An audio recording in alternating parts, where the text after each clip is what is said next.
प्यारे दर्शकों, पंजाबनामा शो दे विच तुहाडा निघा स्वागत है। इस शो दे विच अज पंजाब सरकार ने बजट पेश किया। उस बजट बारे की सच है की नहीं सच, उहदे बारे चर्चा करांगे प्रोफैसर रणजीत सिंह घुम्मण नाल। वो उगे अर्थशास्त्री ने, पंजाबी यूनिवर्सिटी तो ने, पहला इत्थे करेट दे विच भी 5-7 साल रहे हैं। तो उन्हां दा बजट बारे की अनुभव आ, वो की कहना चाहुंदे आ। बजट घाटा एक वड्डा है, पर कई नवीं स्कीमां का भी ऐलान किया गया। पंजाब के वित्त मंत्री हरपाल सिंह चीमा ने कहा कि साडा जिहड़ा आबकारी तो जिहड़ा मालीआ उहदे विच 45% वाधा होया ते इसे तरीके नाल 6 हैड्स दे विच सारे पासे वाधा होया ते जिहड़ा वाधा है आने वाले समय दे विच साडे लई चंगा साबित होएगा। ते इसे करके असीं कैपिटल जिहड़ा एक्सपेंडिचर पिछले साल के मुकाबले वधाया है। कई गल्लां उन्होंने मीडिया नाल साझे कीतियां ते विधान सभा के बजट दे विच जो बजट पेश किया, पर विरोधी धिर उन्हां दीयां इन्हां तजवीज़ां नाल सहमत नहीं। उन्होंने मांग की कि 1000 रुपया जिहड़ा औरतां नूं देना सी, वो वादा पूरा नहीं किया गया। प्रेस साहब, तुसीं की कहना चाहुंदे हो बजट दे बारे?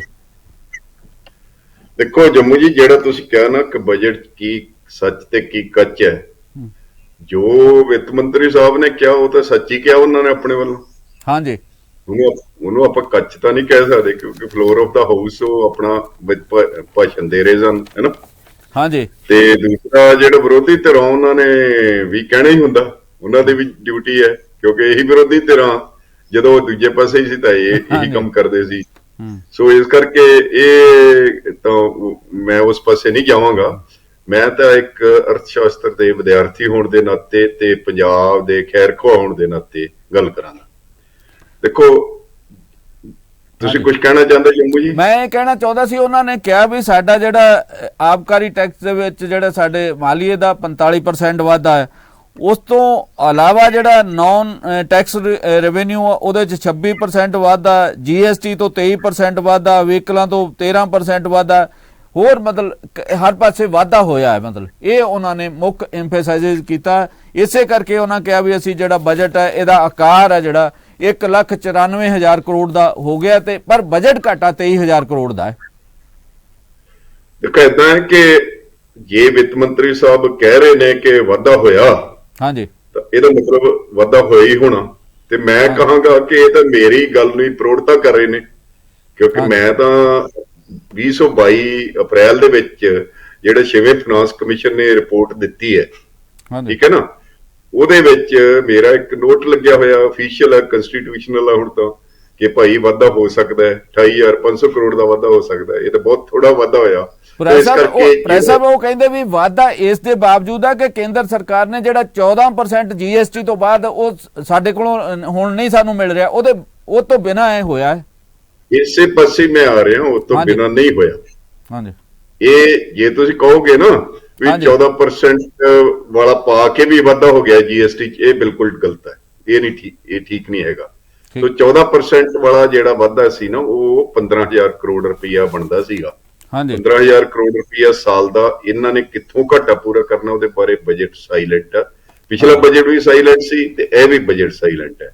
ਸੋ ਇਸ ਕਰਕੇ ਕੋਈ ਏਦਾਂ ਦਾ ਉਹ ਨਹੀਂ ਹੈ ਕਿ ਉਹ ਘਾਟਾ ਪੂਰਾ ਹੋਇਆ।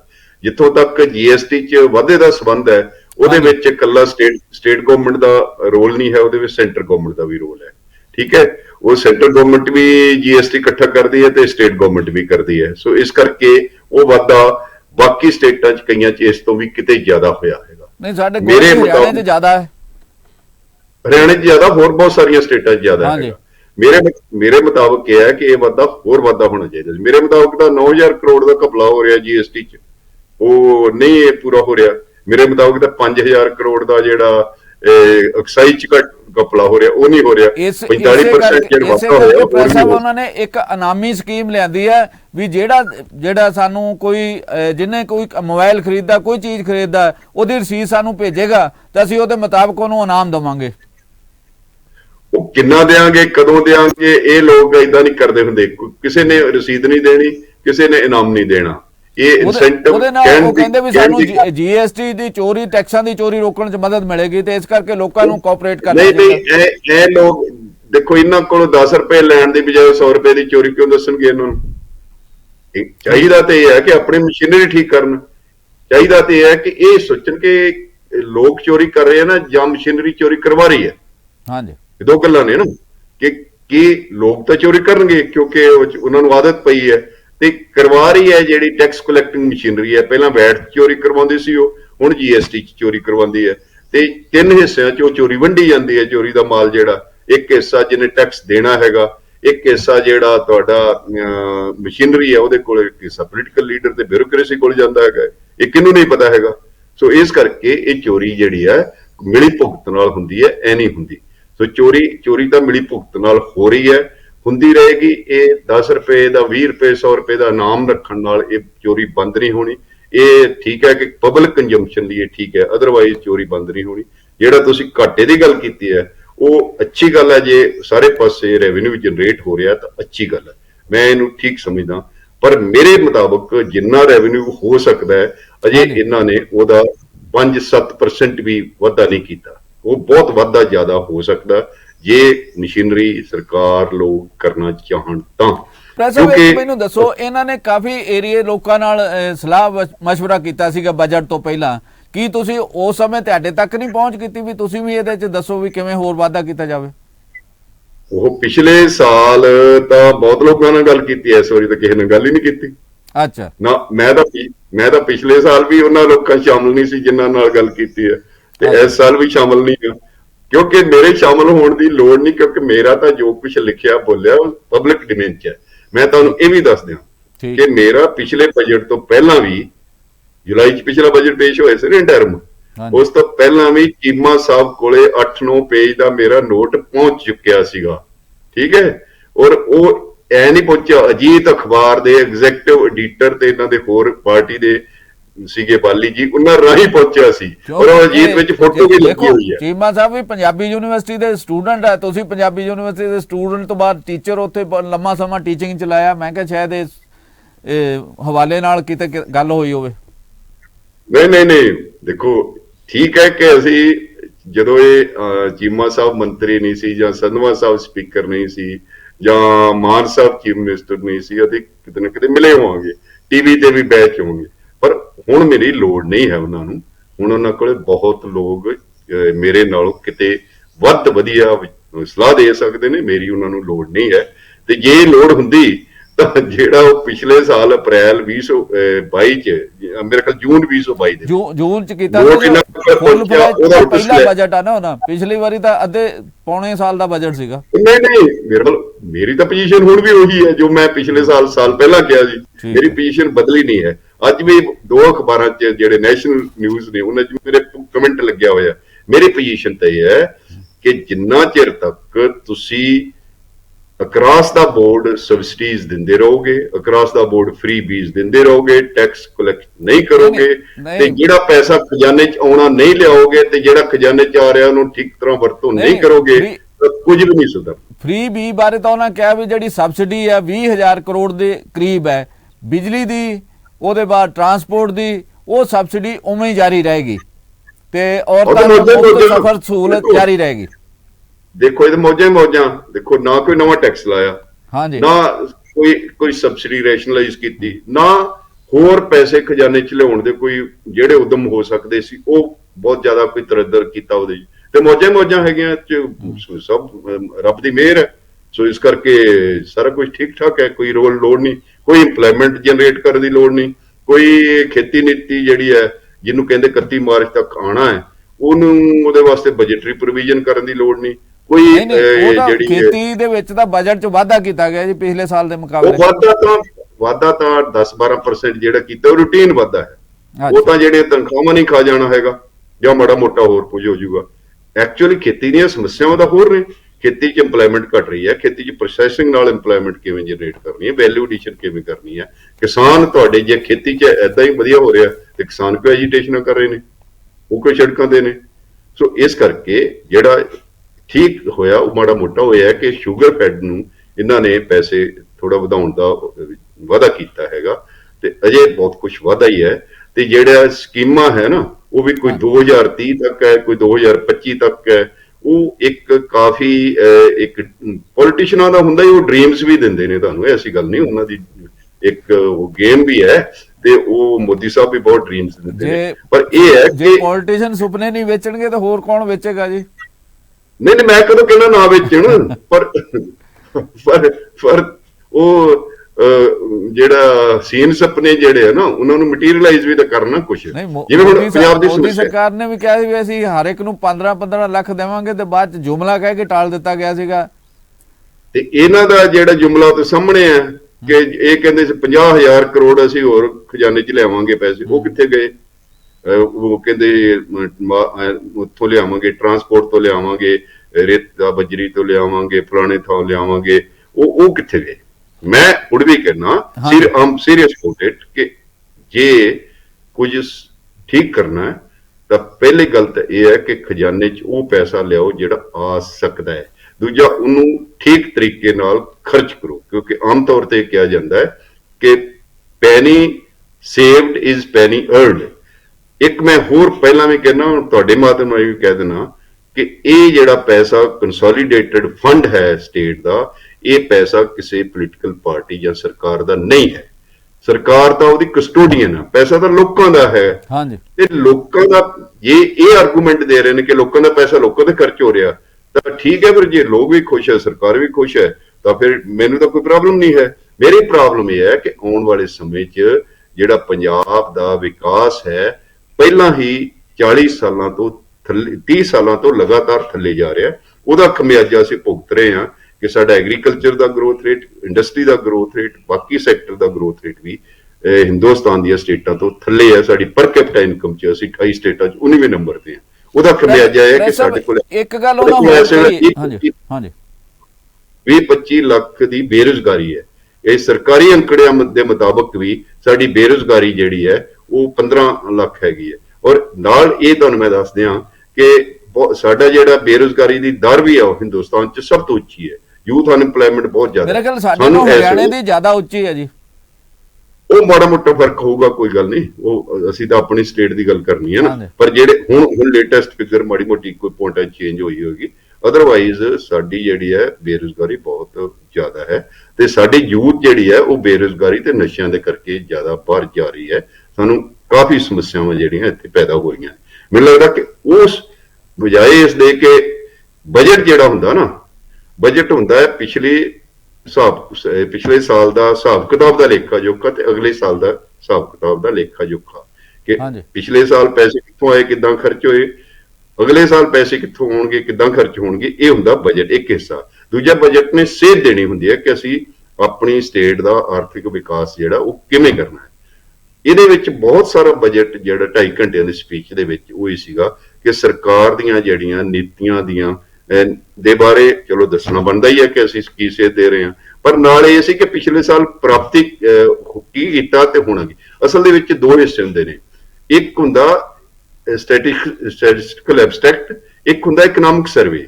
ਇਕਨੋਮਿਕ ਸਰਵੇ ਦੇ ਵਿੱਚ ਪਿਛਲੇ ਸਾਲ ਦੀ ਕਾਰਗੁਜ਼ਾਰੀ ਹੁੰਦੀ ਹੈ ਤੇ ਉਹ ਸਕੀਮਾਂ ਹੁੰਦੀਆਂ ਨੇ, ਦੱਸੀਆਂ ਹੁੰਦੀਆਂ। ਇਹਦਾ ਇਕਨੋਮਿਕ ਸਰਵੇ ਤੇ ਬਜਟ ਨੂੰ ਰਲਗੱਡ ਕੀਤਾ ਹੋਇਆ ਸੀਗਾ। ਸੋ ਮੈਨੂੰ ਲੱਗਦਾ ਕਿ ਜਿਸ ਕਿਸਮ ਦਾ ਪੰਜਾਬ ਨੂੰ ਲੋੜ ਹੈ ਇਸ ਵੇਲੇ ਉਹ ਨਹੀਂ ਹੋ ਰਿਹਾ। ਤੇ ਜਿਵੇਂ ਤੁਸੀਂ ਖੁਦ ਗੱਲ ਕੀਤੀ ਸੀ ਕਿ 23,000 ਕਰੋੜ ਦਾ ਘਾਟਾ ਹੈ, ਇਹ ਘਾਟਾ ਜ਼ਿਆਦਾ ਹੋਣਾ ਹੈ। ਹੁਣ ਤੱਕ ਜਿਹੜਾ ਤੁਹਾਡਾ ਪਿਛਲੇ ਸਾਲ 95,000 ਕਰੋੜ ਦਾ ਰੈਵਨਿਊ ਇਕੱਠਾ ਹੋਣਾ ਸੀ ਨਾ, ਇਹ ਬਾਕੀ ਦਾ ਜਿਹੜਾ 1,96,000 ਕਰੋੜ ਹੈ ਜਾਂ 43,000 ਕਰੋੜ, ਉਹ ਤਾਂ ਇੱਕ ਬਹੁਤ ਕੁਛ ਉਹਦੇ ਚ ਇਨਵੋਲਡ ਹੈ। ਤੁਹਾਡਾ ਜਿਹੜਾ ਰੈਵਨਿਊ ਹੈ, ਤੁਹਾਡਾ ਆਪਣੇ ਟੈਕਸਾਂ ਤੋਂ, ਨਾਨ ਟੈਕਸਾਂ ਤੋਂ ਤੇ ਸੈਂਟਰਲ ਤੋਂ ਜੋ ਰੈਵਨਿਊ ਆਉਣਾ ਉਹ 95,000 ਕਰੋੜ ਸੀ ਪਿਛਲੇ ਸਾਲ। ਜਨਵਰੀ 31 ਤੱਕ ਉਹ 66,000 ਕਰੋੜ ਹੋਇਆ ਤੇ 66,000 ਕਰੋੜ ਦਾ ਮਤਲਬ ਕਿ 25,000 ਮਤਲਬ 19,000 ਕਰੋੜ ਰੁਪਈਆ ਹੋਰ ਜਿਹੜਾ ਉਹ ਇਕੱਠਾ ਕਰ ਲਵਾਂਗੇ ਆਪਾਂ। 66 ਤੇ 19 95 ਹੁੰਦੇ ਨਾ, ਹਾਂਜੀ ਠੀਕ ਹੈ ਨਾ, ਕੀ ਕਰ ਲਵਾਂਗੇ। ਕੀ ਹੁਣ ਜਿਹੜਾ ਇਸ ਵੇਲੇ ਬਜਟ ਰੈਵਨਿਊ ਰੱਖਿਆ ਉਹ ਕਰ ਲਵਾਂਗੇ। ਕੀ 39% ਤੁਹਾਡਾ ਰੈਵਨਿਊ ਜਿਹੜਾ ਕੀ ਕਰਜ਼ਾ ਮੋੜਨ ਤੇ ਲੱਗ ਜਾਵੇ ਉਹ ਕਰ ਲਵਾਂਗੇ। ਭਾਈ ਸਾਹਿਬ 39% ਰੈਵਨਿਊ ਤੁਹਾਡਾ ਜਿਹੜਾ ਕੁੱਲ ਰੈਵਨਿਊ ਹੈ ਸਟੇਟ ਦਾ, ਉਹਦਾ 39% ਮੂਲ ਤੇ ਵਿਆਜ ਦੀ ਵਾਪਸੀ ਤੇ ਲੱਗ ਜਾਣਾ। ਸੋ ਇਸ ਕਰਕੇ ਮੈਨੂੰ ਲੱਗਦਾ ਕਿ ਬਹੁਤ ਕੁਝ ਸੋਚਣ ਦੀ ਲੋੜ ਹੈ। ਕਰਜ਼ਾ ਹੋਰ ਵਧੂਗਾ, ਜਿਹੜਾ ਕੁਝ ਇੰਪਲੋਇਮੈਂਟ ਕੋਈ ਖਾਸ ਜਨਰੇਟ ਨਹੀਂ ਹੋਣ ਜਾ ਰਹੀ। ਇੰਪਲੋਇਮੈਂਟ ਦੀ ਜਿਹੜੀ ਕੁਆਲਿਟੀ ਹੈ ਬੇਸਿਕ ਪੇ ਤੇ ਰੱਖਣ ਵਾਲੀ, ਉਹ ਮਾੜੀ ਹੈ। ਬੇਸਿਕ ਹੁਣ ਤਾਂ ਹਾਈ ਕੋਰਟ ਨੇ ਵੀ ਫੈਸਲਾ ਕਰ ਦਿੱਤਾ ਕਿ ਬੇਸਿਕ ਪੇ ਤੇ ਕਿਉਂ ਰੱਖ ਰਹੇ ਹੋ, ਪੂਰੀ ਤਨਖਾਹ ਦਿਓ ਲੋਕਾਂ ਨੂੰ। ਗੱਲਾਂ ਤਾਂ ਉਹ ਕਰਨ ਵਾਲੀਆਂ ਨੇ, ਉਹ ਕਿਵੇਂ ਕਰਨੀਆਂ। ਇਹ ਤਾਂ ਬਹੁਤ ਕੁਛ ਪ੍ਰਾਪਤੀਆਂ ਤਾਂ ਮਤਲਬ ਇਹ ਫਾਈਨਾਂਸ ਮਿਨਿਸਟਰ ਦੀਆਂ ਪ੍ਰਾਪਤੀਆਂ ਇਦਾਂ ਨਹੀਂ, ਉਹ ਸਰਕਾਰ ਦੀਆਂ ਪ੍ਰਾਪਤੀਆਂ ਨੇ, ਉਹ ਹੋਰ ਕਿਤੇ ਕੀਤੀਆਂ ਜਾ ਸਕਦੀਆਂ। ਪਰ ਇੱਕ ਗੱਲ ਪ੍ਰੈਸ ਸਾਹਿਬ ਉਹਨਾਂ ਕਹੀ ਹੈ ਵੀ ਅਸੀਂ ਜਿਹੜਾ ਨਾ ਕੇਂਦਰ ਸਰਕਾਰ ਤੋਂ ਜਿਹੜੇ ਲੋਨ ਹੈ ਮਤਲਬ ਉਹਦੇ 'ਚ ਇੱਕ ਹੈਡ 'ਚ ਪੈਸੇ ਜਮ੍ਹਾਂ ਕਰਾ ਕੇ ਤੇ ਜਿਹੜਾ ਬਹੁਤ ਘੱਟ ਰੇਟਾਂ ਦੇ ਇਸ ਵਾਰੀ ਲਿਆ ਸੀ, ਆਉਣ ਵਾਲੇ ਸਮੇਂ 'ਚ ਉਹ ਪੈਸਾ ਅਸੀਂ ਹੋਰ ਵਧਾਵਾਂਗੇ, ਉਹ ਵਧਾ ਕੇ ਅਸੀਂ ਸਾਡਾ ਜਿਹੜਾ ਸਾਡੇ ਸਿਰ ਕਰਜ਼ਾ ਹੈ ਉਹਨੂੰ ਘਟਾਉਣ ਦੇ ਵਿੱਚ ਕੁਝ ਹੱਦ ਤੱਕ ਕਾਮਯਾਬ ਹੋਵਾਂਗੇ। ਕੋਈ ਮਾੜੀ ਗੱਲ ਨਹੀਂ, ਜੇ ਤੁਹਾਡਾ ਲੋਨ ਵੱਧ ਰੇਟ ਆਫ ਇੰਟਰਸਟ ਤੇ ਹੈ ਤੇ ਤੁਸੀਂ ਘੱਟ ਤੇ ਕਰ ਸਕਦੇ, ਕਰਨਾ ਚਾਹੀਦਾ, ਅੱਛੀ ਗੱਲ ਹੈ, ਮੈਂ ਤਾਂ ਇਹਨੂੰ ਅੱਛੀ ਗੱਲ ਸਮਝਦਾ। ਪਰ ਦੂਜੇ ਪਾਸੇ ਜਿਹੜਾ ਪੈਸਾ ਤੁਸੀਂ ਇਹ ਇਦਾਂ ਨਹੀਂ ਨਾ ਕੱਲਾ ਲੋਨ, ਕਿੰਨਾ ਫਰਕ ਪੈ ਜਾਣਾ ਉਹਦੇ ਨਾਲ। ਫਰਕ ਪੈਣਾ ਕਿ ਜਿਹੜਾ ਤੁਸੀਂ ਸਰਕਾਰੀ ਖਜ਼ਾਨੇ 'ਚ ਪੈਸਾ ਪੋਟੈਂਸ਼ੀਅਲ ਹੈ ਲਿਆਉਣ ਦਾ ਹੈ, ਉਹ ਲਿਆਓ। ਮੈਂ ਕਹਿੰਦਾ ਬਿਨਾਂ ਟੈਕਸ ਤੋਂ, ਕੋਈ ਟੈਕਸ ਨਵਾਂ ਲਾਉਣ ਦੀ ਲੋੜ ਨਹੀਂ, ਬਿਨਾਂ ਟੈਕਸ ਲਾਉਣ ਤੋਂ ਹੀ ਤੁਹਾਡੇ ਕੋਲ ਬਹੁਤ ਪੈਸੇ ਸਰਕਾਰੀ ਖਜ਼ਾਨੇ 'ਚ ਆ ਸਕਦੇ ਹੈ। ਤੇ ਉਹਦਾ ਸਮਝਦਾਰੀ ਨਾਲ ਪੈਸਿਆਂ ਨੂੰ ਖਰਚ ਕਰਨਾ ਜਿਹੜਾ ਉਹ ਹੈ। ਕੈਪੀਟਲ ਐਕਸਪੈਂਡੀਚਰ ਦਾ ਤੁਹਾਡੇ ਕੋਲ ਹੈ ਨਹੀਂ ਕੋਈ, ਸਿਰਫ 11,000 ਕਰੋੜ ਹੈ ਪਿਛਲੀ ਵਾਰੀ ਦੇ ਹਿਸਾਬ ਨਾਲ, ਉਹ ਜਿੰਨਾ ਹੈ ਉਸ ਤੋਂ ਕਿਤੇ ਘੱਟ ਹੋਇਆ ਸੀ। ਸੋ ਕੈਪੀਟਲ ਐਕਸਪੈਂਡੀਚਰ ਨਾ ਤਾਂ ਸਰਕਾਰ ਕੋਲੇ ਬਹੁਤ ਜ਼ਿਆਦਾ ਗੁੰਜਾਇਸ਼ ਹੈ ਤੇ ਨਾ ਹੀ ਇਨਵੈਸਟਮੈਂਟ ਜਿਹੜੀ ਪ੍ਰਾਈਵੇਟ ਸੈਕਟਰ 'ਚ ਜ਼ਿਆਦਾ ਆ ਰਹੀ ਹੈ। ਜਿਹੜਾ ਵਿਕਾਸ ਹੋਣਾ ਉਹ ਇਨਵੈਸਟਮੈਂਟ ਨਾਲ ਹੋਣਾ, ਰੁਜ਼ਗਾਰ ਇਨਵੈਸਟਮੈਂਟ ਨਾਲ ਜਨਰੇਟ ਹੋਣਾ। ਇਹ ਪ੍ਰੈਸ ਸਾਹਿਬ ਉਹਨਾਂ ਨੇ ਕਿਹਾ ਵੀ ਜਿਹੜਾ ਕੈਪੀਟਲ ਐਕਸਪੈਂਡੀਚਰ ਆ ਪਿਛਲੇ ਸਾਲ ਦੇ ਮੁਕਾਬਲੇ ਉਹਦੇ 'ਚ ਅਸੀਂ ਵਾਧਾ ਕੀਤਾ ਲਗਭਗ 2,000 ਕਰੋੜ ਦਾ, ਉਹਦੇ ਨਾਲ 2,000 ਕਰੋੜ ਦਾ ਨਹੀਂ ਹੈ, ਘੱਟ, ਉਸ ਤੋਂ ਘੱਟ। ਚਲ 10,000 ਕਰੋੜ ਸੀ ਇਸ ਵਾਰੀ 11,000 ਕਰੋੜ ਸਮਥਿੰਗ ਹੈ, 2,000 ਕਰੋੜ ਤੋਂ ਘੱਟ ਹੈ ਵਾਧਾ। ਤੇ ਇੱਕ ਉਹਨਾਂ ਕਿਹਾ ਵੀ ਸਾਡੀ ਸਰਕਾਰ ਨੇ ਆਉਂਦੇ 27,000 ਦੇ ਕਰੀਬ ਲੋਕਾਂ ਨੂੰ ਰੁਜ਼ਗਾਰ ਦੇ ਦਿੱਤਾ ਤੇ ਲੋਕਾਂ ਦੇ ਵਿੱਚ ਸਾਡੇ ਪ੍ਰਤੀ ਉਮੀਦਾਂ 'ਚ ਵਾਧਾ ਹੋਇਆ, ਲੋਕਾਂ ਨੂੰ ਲੱਗਾ ਵੀ ਸਾਡੀ ਸਰਕਾਰ ਡਿਲੀਵਰ ਕਰ ਰਹੀ ਹੈ। ਚੰਗੀ ਗੱਲ ਹੈ, ਮੈਂ ਤਾਂ ਇਹ ਤੇ ਕੋਈ ਕਿੰਤੂ ਪਰੰਤੂ ਨਹੀਂ ਕਰਦਾ, ਰੁਜ਼ਗਾਰ ਤਾਂ ਦੇਣਾ ਚਾਹੀਦਾ ਤੇ ਰੁਜ਼ਗਾਰ ਜਿਹੜਾ ਨਾ ਉਹ ਪੂਰੀ ਤਨਖਾਹ ਤੇ ਦਿਓ ਤੇ ਇੰਨੇ ਕੁ ਨਾਲ ਨਹੀਂ ਕੰਮ ਚੱਲਣਾ। ਲੱਖ ਤੋਂ ਉੱਪਰ ਪੋਸਟਾਂ ਖਾਲੀ ਨੇ ਤੁਹਾਡੇ ਗਵਰਨਮੈਂਟ ਸੈਕਟਰ ਦੇ ਵਿੱਚ ਹੀ ਜਾਂ ਬੋਰਡ 'ਚ, ਉਹ ਭਰਨ ਦੀ ਲੋੜ ਹੈ।